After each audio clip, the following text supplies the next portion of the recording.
तैयार रहिए, स्टार्ट। अध्यक्ष महोदय, पैसा देकर लोगों को जासूस बनाया जा रहा है। सीमा क्षेत्र में जाएं या पिछड़े क्षेत्रों में जाएं, चारों तरफ विदेशी पैसे के बल पर हमारे देश के साथ खिलवाड़ हो रहा है। इतना ही नहीं, विश्वविद्यालयों में जाएं तो वहां भी यही खेल खेला जा रहा है। गिरजा घरों में, मंदिरों में, मस्जिदों में विदेशी पैसे के बल पर अपना प्रभाव जमाने की कोशिश हो रही है। यह समस्या किसी एक पार्टी की नहीं है, यह राष्ट्र की समस्या है। आज सदन में वित्त मंत्रालय की मांगों पर बहस हो रही है। सरकार के हर विभाग का वित्त मंत्रालय से संबंध होता है। देश में जो प्रगति हुई है और हो रही है, उसकी काफी चर्चा हुई है। जो प्रगति हुई है वह चारों ओर दिखाई पड़ रही है। कम से कम रेल विभाग में तो काफी प्रगति दिखाई पड़ रही है। रेलों में अब भीड़ कम होती है। बिजली का भी काफी विकास हुआ है।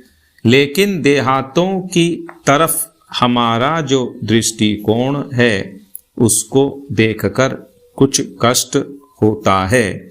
अभी जो जनगणना हुई है, उसको देखने से मालूम होता है कि शहरों की जनसंख्या अधिक बढ़ी है। आज देहातों से लोग शहरों की तरफ आ रहे हैं। हमारे राष्ट्रपिता ने कहा था कि लोग देहातों में बसें, देहातों के जीवन को पवित्र करें। लेकिन स्वराज्य के 55 वर्ष बीत जाने के बाद भी देहातों की तरफ न जाकर शहरों की तरफ लोग आते जा रहे हैं। इस प्रश्न पर हमको कुछ गंभीरता से विचार करना होगा। अगर देहातों में लोगों को सुख सुविधाएं मिलती तो जो आज शहरों में प्राप्त हैं, तो लोग देहातों से शहरों की तरफ न दौड़ते, बल्कि शहरों से देहातों की तरफ जाते पैरा। देहात के जीवन में दो प्रकार की चीजें थीं।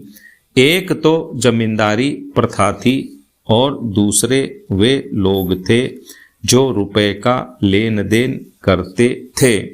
जमींदारी प्रथा समाप्त हुई, इससे लोगों को कुछ राहत मिली। जहां तक रुपए के लेन देन का प्रश्न है, पहले 25% तक का ब्याज लिया जाता था।